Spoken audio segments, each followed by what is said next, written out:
गहरे जंगल में एक शक्तिशाली शेर रहता था। वह जंगल का राजा था और बाकी जानवर उससे डरते थे। लेकिन समय के साथ वह शेर बूढ़ा हो गया। उसकी ताकत कम होने लगी और अब वह पहले की तरह शिकार नहीं कर पाता था। शेर को अपने कमजोर होने का एहसास नहीं था। वह अब भी खुद को जंगल का सबसे ताकतवर प्राणी मानता था। एक दिन उसने देखा कि एक तेज और ताकतवर युवा तेंदुआ जंगल में आ गया है।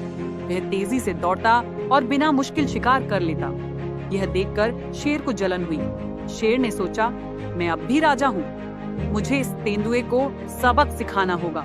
उसने तेंदुए को चुनौती दी, आओ मेरे साथ मुकाबला करो, यह साबित करने के लिए कि असली राजा कौन है। तेंदुआ युवा और तेज था। वह बिजली की गति से शेर के इर्द गिर्द घूमने लगा और बार बार वार करने लगा।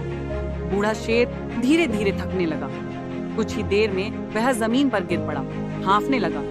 उसने पहली बार अपनी कमजोरी महसूस की।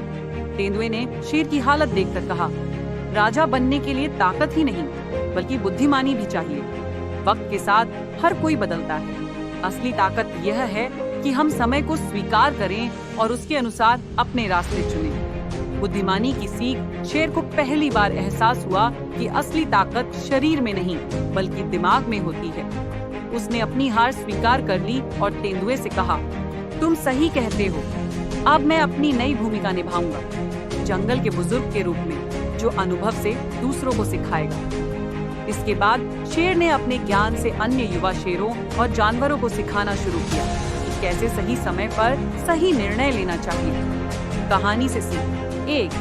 ताकत हमेशा शरीर में नहीं होती बल्कि दिमाग और अनुभव में होती है। 2. समय के साथ बदलाव को अपनाना ही असली समझदारी है। 3. अहंकार छोड़कर सीखने और दूसरों को सिखाने से ही असली सम्मान मिलता है। परिस्थिति चाहे जैसी भी हो, समझदारी और सही निर्णय से ही असली ताकत मिलती है।